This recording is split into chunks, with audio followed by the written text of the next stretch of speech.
एक साइंटिस्ट को गलती से सिर्फ एक चूहे ने काट लिया, लेकिन इसी वजह से दुनिया खत्म होने की कगार पर आ गई। साइलेंस। लेकिन अब बहुत देर हो चुकी थी। वो महिला अचानक काम करते करते रुक जाती है। जब तक उसके साथी का ध्यान उस पर जाता, महिला का पूरा शरीर बुरी तरह से कांपने लगता है। ऐसे में वो आदमी उसे खींचकर लैब से बाहर ले जाने लगता है। जब उन्हें पूरी तरह से सैनिटाइज किया जा रहा था, तभी महिला का शरीर कांपना बंद कर देता है। पर अजीब बात यह थी कि उसका साथी उसे कितना भी बुला रहा था, वो एक शब्द भी नहीं बोल रही थी। तभी लिविंग एरिया में एक आदमी कोक खरीद रहा था और वो महिला चुपचाप उसके पास चली गई। इससे पहले कि वो आदमी कुछ समझ पाता, महिला ने उसे सीधा किस कर लिया। दूसरी तरफ एक सफाई करने वाले अंकल सफाई कर रहे थे। तभी एक आदमी मुस्कुराते हुए हाथ बढ़ाकर हेलो बोलता है। जल्द ही लैब में और भी इन्फेक्टेड लोग दिखाई देने लगते हैं। वे सब एक दूसरे के साथ मिलकर लाइन में खड़े हो जाते हैं और दो के ग्रुप में अपना सलाइवा लेकर सैंपल बनाने लगते हैं। हर किसी की हरकतें किसी रोबोट की तरह थी और उनके चेहरों पर एक हल्की सी अजीब मुस्कान थी। एक दिन एना अचानक देखती है कि आसमान में बहुत सारे हवाई जहाजों के धुएं की लकीरें हैं। एना कुछ और सोच पाती, तभी सड़क किनारे खड़ी एक कार से दूसरी गाड़ी टकरा जाती है। वो फौरन भागकर देखने जाती है और पाती है कि ड्राइवर बेहोश है। एना उसकी गाड़ी की चाबी निकाल लेती है और अपनी असिस्टेंट से मदद के लिए फोन करने को कहने ही वाली थी, लेकिन जैसे ही वो मुड़ती है, उसकी असिस्टेंट भी अचानक सीधे नीचे गिर जाती है।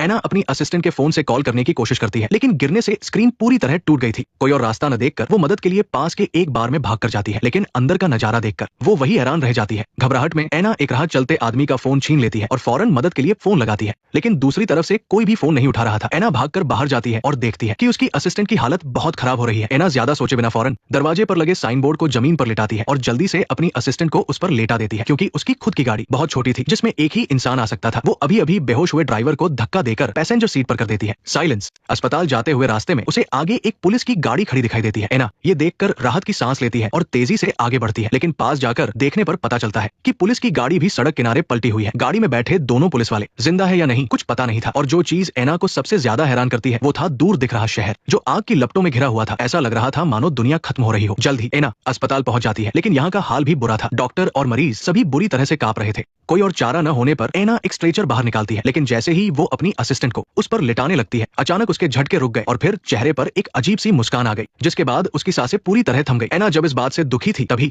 उसे एक और भी अजीब नजारा देखने को मिला। अस्पताल में मौजूद भीड़ अचानक से फिर से नॉर्मल हो गई और चलती फिरती लाशों की तरह बाहर निकलने लगी। एना हिम्मत करके उनसे पूछने के लिए आगे बढ़ी, ये सब क्या है? कुछ लोग उसके असिस्टेंट की लाश को ले जाने लगे। ये देखकर एना बुरी तरह डर गई और फौरन अपनी गाड़ी लेकर उस अजीब जगह से भाग निकली। उस वक्त सड़क पर चल रहे सारे लोग भी वैसे ही हो चुके थे। ऐसा लग रहा था जैसे वे एना की मौजूदगी को महसूस कर सकते थे और लगातार उसकी गाड़ी की तरफ बढ़ रहे थे। किसी तरह मुश्किल से घर पहुंचने के बाद उसे पता चला कि चाबी तो गाड़ी में ही रह गई है। अब वो सिर्फ पत्थर उठाकर दरवाजे पर मार सकती थी। हमारे पास एक एक्स्ट्रा चाबी है। नहीं नहीं, रुको रुको, ऐसा मत करो, प्लीज मत करो। नहीं, रुको रुको प्लीज। याद है पिछली बार जब तुम बाहर रह गई थी तो तुमने एक्स्ट्रा चाबी उस गमले के नीचे रखी थी, दाईं तरफ वाले में। वहीं पर, वो वहीं पर है। मुझे अकेले जाने दो प्लीज। ठीक है काइल, हमें बस कुछ मिनट दो, हम इन्हें यहाँ से हटा देंगे। तभी एना ने डरकर देखा कि आस पड़ोस के सभी